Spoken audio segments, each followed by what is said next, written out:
आखिर कैसे दुनिया का सबसे टॉप क्लास होटल बंद करवा दिया एक फटीचर से दिखने वाले इंसान ने। जिस फटीचर घर जमाई से अपनी जूतियों पर नाक रगड़वाई एक सास ने, कैसे उसी घर जमाई ने बचाया उनका अरबों का डूबता हुआ बिजनेस एक कॉल में। जिस सड़क छाप पति का चेहरा भी देखना पसंद नहीं करती थी उसकी बीवी, कैसे उसने गिफ्ट किया दुनिया का इकलौता डायमंड लैपटॉप अपनी बीवी को। जो फटीचर घर जमाई चाय तक उधारी के पैसों पर पीता था, क्यों उसका बैंक अकाउंट देख छूट गए सबके पसीने। अरे फटीचर, ये 7 स्टार होटल है, कोई ढाबा नहीं कि मुंह उठाकर चले आए। अंदर कहाँ चला जा रहा है?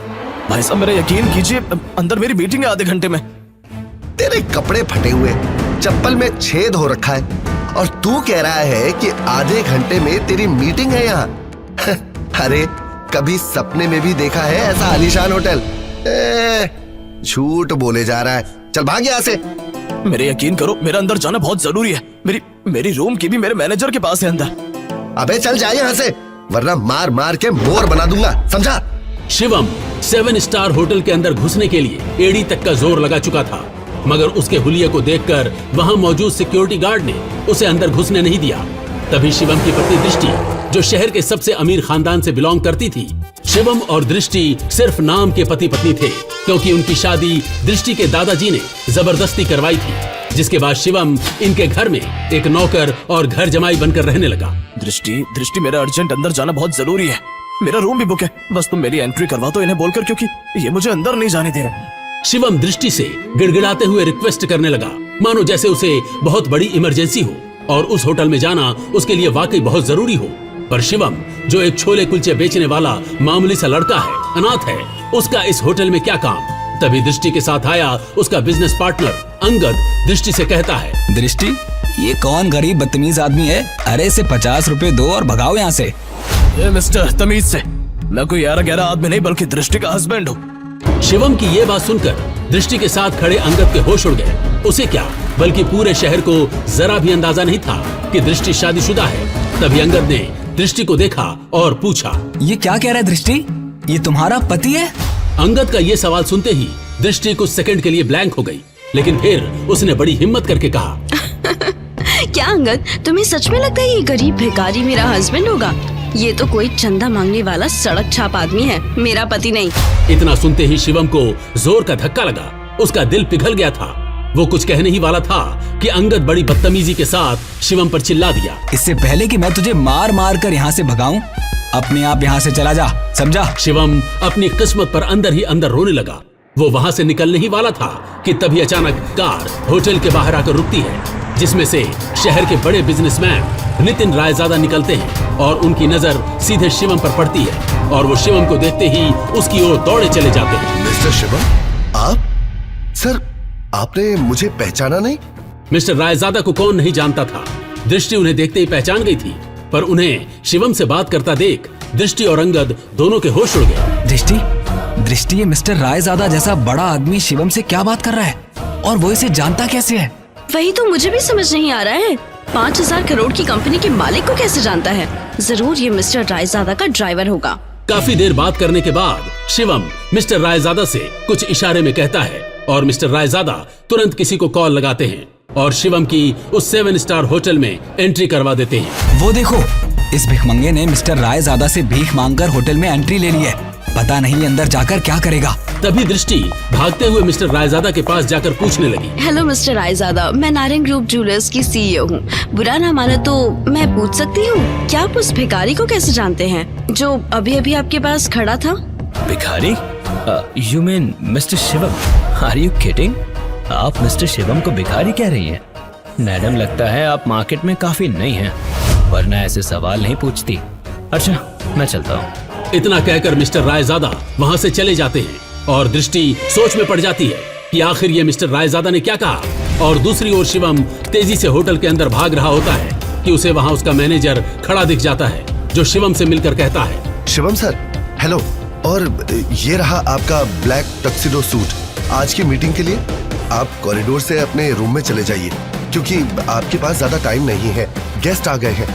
और ये भी रखिए आपके रूम की की। शिवम तेजी से वहाँ से भागते हुए अपने रूम की तरफ निकल जाता है, पर तभी अचानक वो उसके सामने से आ रहे एक आदमी से टकरा गया, जिससे वो आदमी नीचे गिर पड़ा। Oh no! अंधे कहीं के, ये 7 स्टार होटल है, तेरी कॉलोनी का पार्क नहीं। तू जैसे भिखारी को यहाँ किसने घुसने दिया? देखिए सर, I'm sorry, मैं जल्दबाजी में हूँ इसीलिए आपसे टकरा गया। अब मेरी मीटिंग, मुझे जाना होगा, सॉरी। मेरे होते हुए तो इस होटल में 2 मिनट भी नहीं रुक सकता। तू जानता नहीं है तूने किस आदमी से टक्कर खाई है। और तभी वो आदमी इतना कहते हुए शिवम का रास्ता रोक देता है और वहाँ 6 बॉडीगार्ड्स आ जाते हैं और आकर शिवम को पकड़ लेते हैं। तेरी इतनी हिम्मत, तूने हमारे सर को धक्का मारा। तू शायद जानता नहीं ये इस होटल के मालिक हैं। सर, मेरे लिए इस समय ये मीटिंग बहुत जरूरी है, मैं आपसे माफी मांगता हूँ, प्लीज मुझे जाने दीजिए, मुझे इमरजेंसी है। इसका ये भाड़े का सूट जमीन में फेंक कर गंदा कर दो। मैं भी देखता हूँ इस जैसा भिखारी कैसे मीटिंग अटेंड करेगा। 2 कौड़ी का नौकर और 2 कौड़ी की इसकी कंपनी, पता नहीं कैसे कैसे लोगों को जॉब दे देते हैं। No sir, no. शिवम की आंखों के सामने वो बॉडीगार्ड शिवम का सूट जमीन पर फेंक कर गंदा कर देता है और शिवम उनसे बस रिक्वेस्ट ही करता रह जाता है। जब वो शिवम का सूट जमीन पर फेंक देता है तब शिवम गुस्से में उठता है और उस बॉडीगार्ड को जमीन पर गिरा देता है। शिवम फिर गुस्से में चिल्लाते हुए कहता है, हाउ डेयर यू, तू होता कौन है मेरा सूट गंदा करने वाला? एक 7 स्टार होटल का मालिक होने से अपने आप को बहुत बड़ा आदमी समझने लगा है क्या?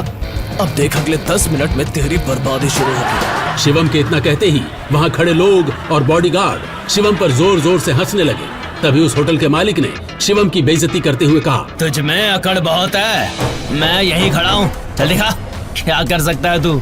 तभी शिवम गुस्से में तुरंत किसी को फोन लगाता है और कहता है, हेलो, मैं बोल रहा हूँ यंग मास्टर, अभी के अभी कपूर 7 स्टार होटल को तुरंत ब्लैकलिस्ट कर दो, मुझे अगले 10 मिनट में ये होटल बंद चाहिए, समझे? शिवम का फोन डिस्कनेक्ट होने के बाद कपूर 7 स्टार होटल के मालिक को और हंसी आ जाती है। पर तभी अचानक होटल में लगी टीवी स्क्रीन पर न्यूज में बड़ी बड़ी हेडलाइंस में कपूर 7 स्टार होटल की न्यूज आने लगी। इस वक्त की सबसे बड़ी खबर, बताया जा रहा है कि दिल्ली के कपूर 7 स्टार होटल को गवर्नमेंट की ओर से अभी बैन कर दिया गया है। ये खबर सुनते ही मिस्टर कपूर के होश उड़ गए और वो घबराकर ऑफिसर्स को कॉल करने लगे। हे मिस्टर, किससे पूछकर तूने मेरे होटल को ब्लैकलिस्ट करने की कोशिश की? 7 स्टार होटल को बैन करना कोई मजाक नहीं है। और ये सब बिना कोई नोटिस के न्यूज में कैसे पब्लिश हुआ? सर, हमें ऊपर से इमीडिएट ऑर्डर आए हैं कि आपके लाइसेंस को कैंसिल कर दिया गया है और होटल को अभी से बैन कर दिया गया है। आपको बात करनी है तो सीधा मिनिस्ट्री से बात करनी होगी। मिस्टर कपूर को कुछ समझ नहीं आ रहा था, पर तभी उन्होंने शिवम को देखा और उसने कहा, मैंने कहा था ना 10 मिनट के अंदर अंदर तुझे सड़क पर ला दूंगा, तेरा होटल बंद करवा दूंगा। लेकिन तू जैसा मामूली आदमी ऐसा कैसे कर सकता है? मैं इतना करोड़पति आदमी हूँ, इतनी पावर है मेरे पास, मेरे होटल को बैन करने के लिए खुद पीएम के ऑर्डर चाहिए होते हैं, पर तूने एक कॉल में मेरा होटल बैन करवा दिया। कैसे कैसे? अभी तो बस तेरा होटल बैन हुआ है, पर तूने जो फ्रॉड करके इंडिया में स्विस बैंक में जो पैसा जमा किया है उसके लिए तुझे जेल भी करवाता हूँ। पर मुझे अभी इमरजेंसी है, इसीलिए इतने में छोड़ रहा हूँ, वरना आज हाथ में कटोरा दिलाकर भीख मंगवाता तुझसे। ये सुन वहाँ पर मौजूद सभी लोगों के चेहरे पर 12 बज गए थे। ये आखिर एक मामूली आदमी ने एक कॉल से देश के सबसे बड़े होटल को कैसे हमेशा के लिए बंद कर दिया। तभी शिवम का मैनेजर, जिसने उसे ब्लैक सूट और रूम की की दी थी, वो भागा भागा शिवम की तरफ आया और कहने लगा, सर, आपका वहाँ पहुँचना बहुत जरूरी है, वो लोग वहाँ आ गए हैं, आइए हमें अभी चलना होगा। सर, यानी ये कोई मामूली आदमी नहीं बल्कि बहुत रईस और पावरफुल आदमी है।